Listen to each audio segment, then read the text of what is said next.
என்ன பார்க்க போறோம்னா ஸ்ட்ரெஸ்ஸும் டயபெட்டிஸும் எப்படி ரிலேட் ஆயிருக்குன்னு பார்க்க போறோம். ஸ்ட்ரெஸ் வந்தா கண்டிப்பா சுகர் வருமா, இல்ல டயபெட்டிஸ் இருக்கிறதுனால ஸ்ட்ரெஸ் வருமா அப்படின்னு பாத்தீங்கன்னா ரெண்டுமே இன்டர் ரிலேட்டட். சோ ஒருத்தருக்கு ஸ்ட்ரெஸ் இருந்துச்சு அப்படின்னா கண்டிப்பா அவங்க ரத்தத்தோட சர்க்கரை அளவு வந்து அதிகமாகிறதுக்கான வாய்ப்புகள் ஜாஸ்தியா இருக்கு. அதே மாதிரி ஒருத்தவங்களுக்கு சுகர் வந்துருச்சு அப்படின்னாலே அவங்க ஓரளவுக்கு ஸ்ட்ரெஸ் ஆயிடுவாங்க, ஒரு டிசீஸ் வந்துருச்சு அப்படிங்கறதுனால.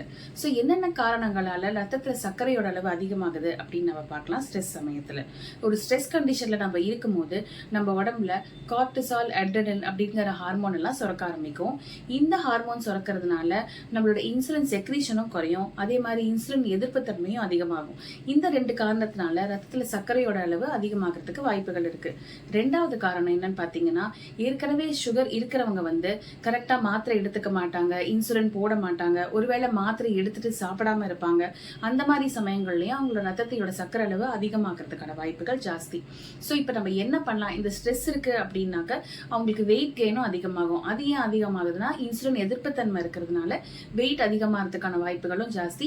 ஒரு சில ஸ்ட்ரெஸ்க்கான மெடிகேஷன்ஸுமே உங்களுக்கு வெயிட் கெயின் கொடுக்கும், திரும்ப இன்சுலின் ரெசிஸ்டன்ஸ் வரும், ரத்தத்துல சர்க்கரையோட அளவு அதிகரிக்கும்.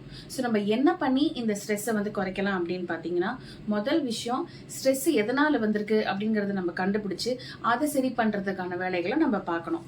ரெண்டாவது விஷயம் யோகா. நல்ல உங்களுக்கு தெரிஞ்ச ஒரு சின்ன யோகா, ஒரு பிராணாயாமா ஏதாவது பண்ணும் போதும் நல்ல ரிசல்ட்ஸ் கிடைக்கும். மூணாவது விஷயம் மைண்ட்ஃபுல் மெடிடேஷன். ஒரு மெடிடேஷன் ஒரு 10 நிமிஷம் பண்றதுனாலயோ இல்ல வஜ்ராசனா, சிசுஷாசனா இந்த மாதிரி ஆசனங்கள் பண்றதுனாலயும் உங்களுக்கு நல்ல ரிலீஃப் கிடைக்கும். எக்ஸசைஸும் முடியும் போது பண்ணுங்க.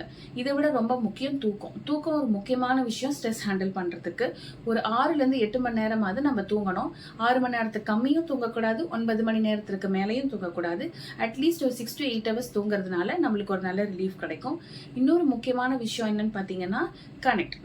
நம்ம சுத்தி இருக்கவங்களோட நம்ம டைம் ஸ்பெண்ட் பண்ணணும். அது உங்க உறவினர்களா இருக்கலாம், இல்ல நண்பர்களா இருக்கலாம், இல்ல நீங்க ஏதாவது ஒரு சோசியல் மீடியால அப்படி நீங்க டைம் ஸ்பெண்ட் பண்ணும்போது ஆட்டோமேட்டிக்கா அந்த ஸ்ட்ரெஸ்ஃபுல் கண்டிஷன்ல இருந்து நம்ம வெளியே வரலாம். ஸ்ட்ரெஸ்ங்கிறது கவலைகள் இருக்கிறதுனால மட்டும் வரது கிடையாது. நார்மலா ஒரு ரொட்டீன் இண்டிவிஜுவலுக்கு ஒரு திங்கக்கிழமை காத்தால பார்த்தா ரொம்ப ஸ்ட்ரெஸ்ஃபுல்லா இருக்கும். ஸோ அந்த மாதிரி கண்டிஷன்லயுமே ஸ்ட்ரெஸ் தான். ஸோ இப்போ ஹேண்டில் பண்ண முடியாத இந்த ஸ்ட்ரெஸ்ஸை நம்ம என்ன பண்ணலாம், எதுலையுமே நம்மளுக்கு முடியல அப்படின்னா அதுக்கான ஸ்ட்ரெஸ் கவுன்சிலர் கிட்ட நீங்க போய் ப்ராப்பர் கவுன்சிலிங் எடுத்துக்கலாம், இல்ல ட்ரீட்மெண்ட் எடுத்துக்கலாம். அந்த மாதிரி எடுக்கும்போது உங்க ஸ்ட்ரெஸ் குறையும், ரத்தத்துல சர்க்கரையோட அளவும் அதிகமா இருக்கும்.